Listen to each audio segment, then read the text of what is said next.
Here with a look at the company's best position to win the AI arms race is Daniel Newman, CEO for the Futurum Group. Daniel, great to have you with us. Like with a lot of nascent industries, there's a couple of ways of investing. The companies that are doing it and the sort of the picks and shovels kind of companies. So what do you favor at this point in time when AI is still sort of an emerging technology? Yeah, the reason I was really excited about seeing what happened with NVIDIA was to see sort of how the inflection that we saw with Microsoft and Google the past week was going to drive investors towards NVIDIA being the picks and shovel, the infrastructure company that's going to put a lot of the compute into the data centers that's going to enable this next generation.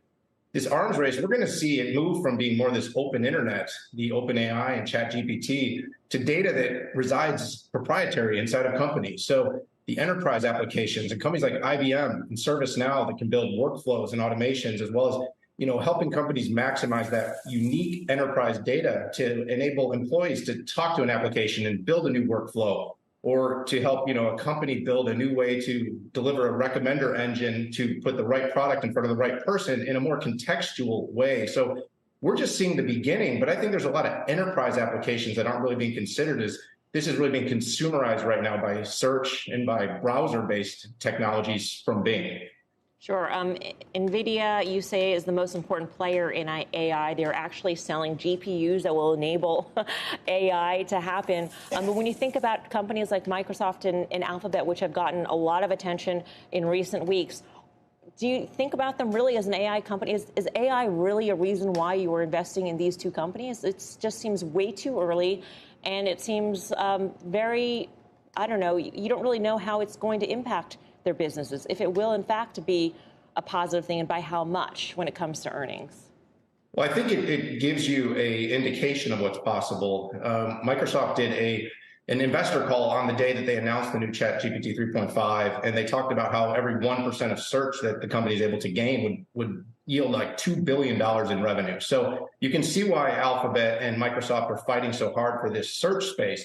Of course, like I said, this is only one use case for AI, but it is going to change the way users use technology. It's going to change advertising, but it's going to take time. I think the idea that this is all of a sudden going to change everything, we've already seen a number of indications that there's some problems, that the data isn't all accurate. And then, of course, we're going to have probably some legal disputes about how things are linked and referenced, because it's using all this data from publishers and others that are going to want to get attribution and credit. So we've got to pivot a little bit on how AI can use all of its accessible data. Mm-hmm. And then, of course, for companies like Microsoft that are so diverse, is how much revenue will it really drive? But this search opportunity alone is pretty significant, which is why I think Satya Nadella and the company were so fast to try to get it in market and really surprise Alphabet.